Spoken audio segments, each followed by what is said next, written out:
que existe uma objeção bíblica à prática da cremação, tão comum em nossos dias? Muitos dizem que é uma prática mais louvável do que o enterro. Não há nenhuma escritura específica que proíba tal prática, mas temos princípios que nos orientam neste assunto. Alguns anos atrás seria algo raro, em certos países, como por exemplo o Reino Unido, descartar um corpo queimado. Hoje, no entanto, é mais popular cremar do que enterrar. Sepultamento e ressurreição do corpo são claramente ensinados nas Escrituras. Temos isso em 1 Coríntios capítulo 15. E o batismo de um crente é baseado no sepultamento e ressurreição do Senhor Jesus. Colossenses capítulo 2, versículo 12. A cremação parece ser uma tentativa dos homens de frustrar o propósito de Deus em ressuscitar os mortos. Muitos o prefeririam na esperança de que, se existe um Deus, seu castigo pode ser evitado. Que tolice da parte dos homens pensar isto, pois Paulo compara o enterro a uma semente sendo semeada. Uma semente não é queimada. Está enterrado na expectativa de que seu produto brote na terra. Alguns argumentam que é melhor queimar do que enterrar por razões de higiene, mas nenhuma prova disso foi encontrada. Durante séculos, o enterro tem sido o costume por sepultamento e nenhum dano aconteceu à raça humana. Uma coisa, porém, é verdade: tudo o que é feito com o corpo agora sairá pela voz do Filho de Deus. O Evangelho de João, capítulo 5, versículos 28 e 29. Nada pode escapar do julgamento deste julgamento. Assim, a conversa moderna sobre a cremação ser mais higiene parece ser um artifício de Satanás para tentar minar os fatos da ressurreição ou do julgamento eterno. Se fazem na ignorância ou por este fato concreto, não sabemos, mas por trás disto bem pode estar a tática de Satanás, sem declarar claramente isto ao homem. O Antigo Testamento endossa o sepultamento.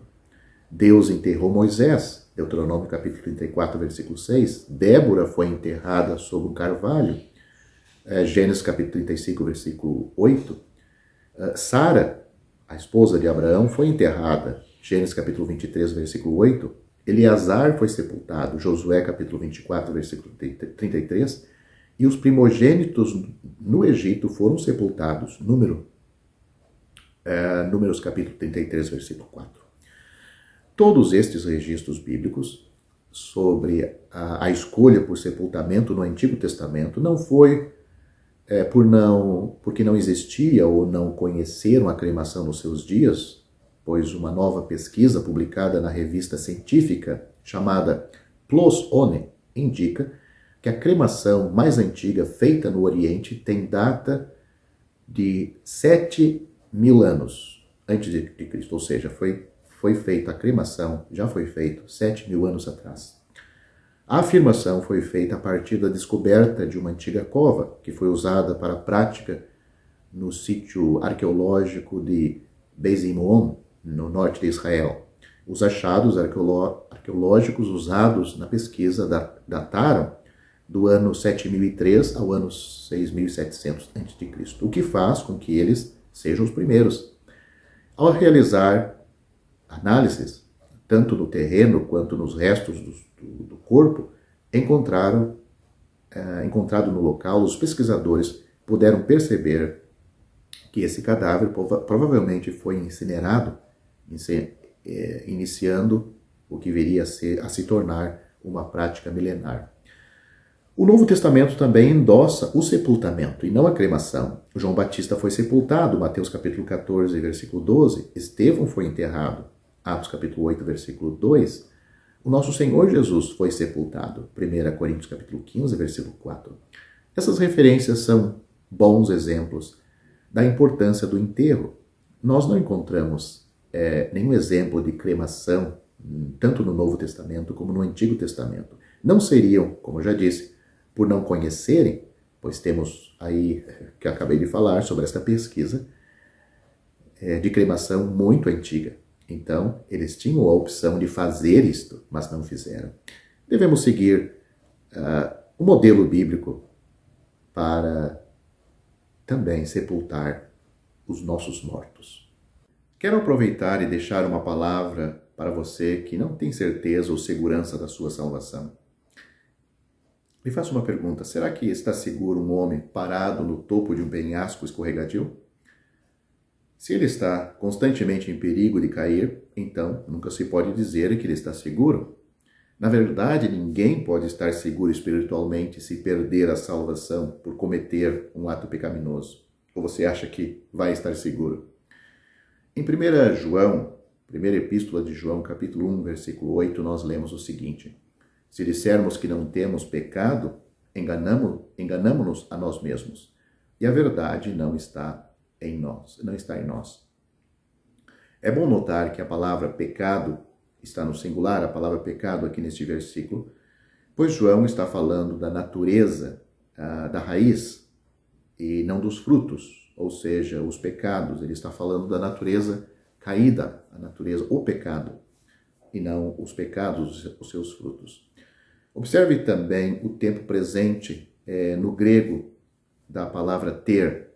Ele não diz tive no passado, ele fala no presente, ter. João não está se referindo à vida pecaminosa passada enquanto não convertidos, mas o estado presente em que os crentes ainda têm pecado à natureza. Ninguém chega a um ponto na vida em que está livre do pecado. Não existe tal coisa como um crente vivendo em um estado sem pecado. E, portanto, não será possível para um crente estar seguro, sem perder a salvação, se depender dele estar sem pecado, a natureza. Isto só ocorre na hora da morte ou com a vinda do Senhor Jesus no arrebatamento. Jesus disse: as minhas ovelhas ouvem a minha voz, eu as conheço e elas me seguem. Eu lhes dou a vida eterna e nunca perecerão, nem ninguém as arrebatará da minha mão. João capítulo 10, versículos 27 e 28.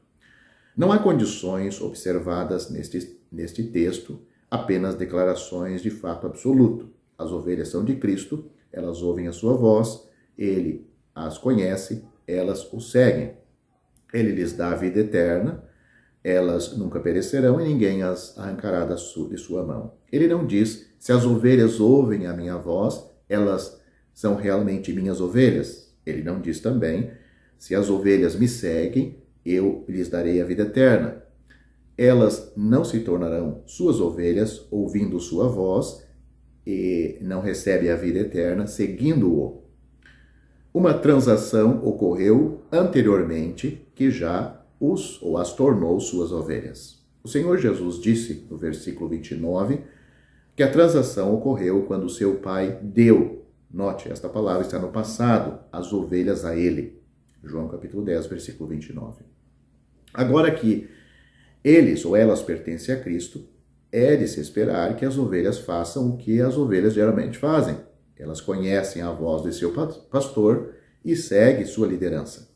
Elas não seguirão nenhuma outra voz. Ele deixou isto claro nos versículos 4 a 5. As ovelhas o seguem, porque conhecem a sua voz, e não seguirão o estranho, mas fugirão dele, porque não conhecem a voz dos estranhos.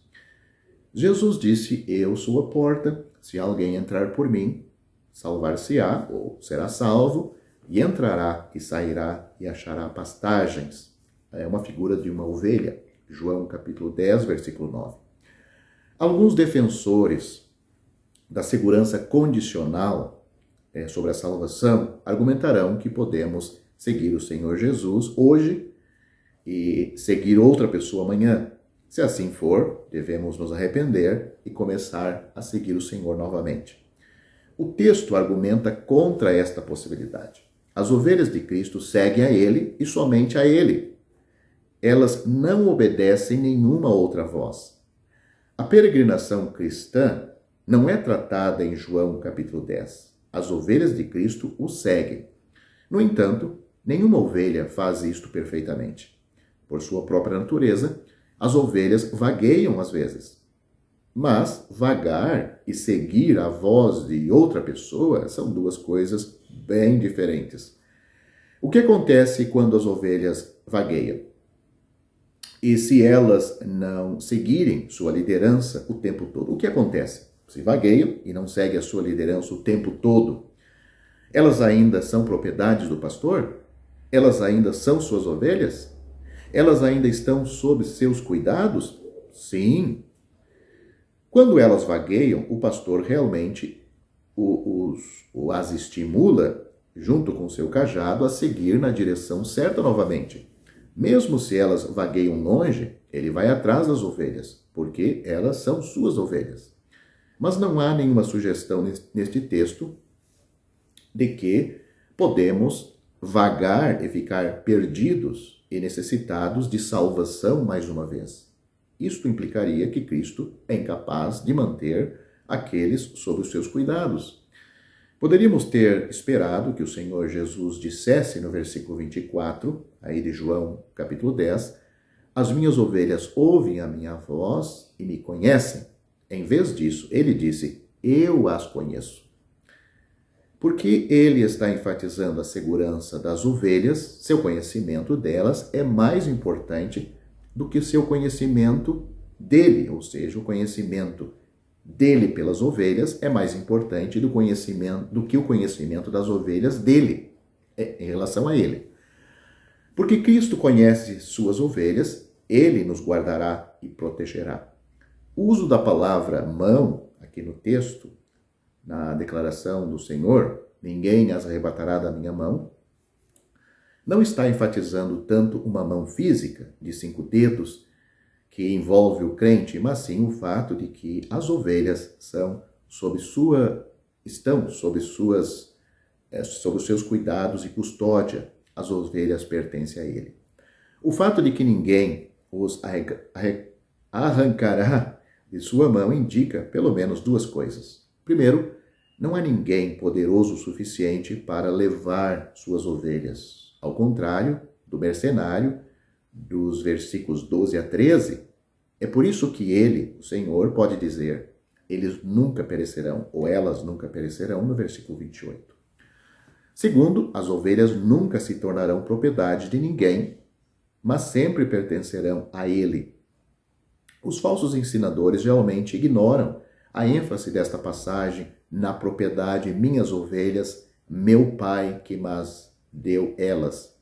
E, portanto, perdem detalhes importantes. Além disso, eles costumam argumentar que, embora ninguém mais possa nos tirar da mão de Cristo, podemos nos retirar voluntariamente. Isso adiciona ao texto o que não está lá. Jesus não disse, ninguém mais as arrebatará da minha mão. Ele disse, ninguém, incluindo aquele na mão de Cristo. A menção de seu Pai no versículo 29 é linda e fornece uma dupla segurança para o crente. A frase que conclui os versículos 28 e 29 são quase idênticas. Uma diferença é que ele disse que ninguém deverá nos arrancar de sua mão, versículo 28. Ele acrescenta que ninguém pode nos arrancar da mão de seu Pai, no versículo 29.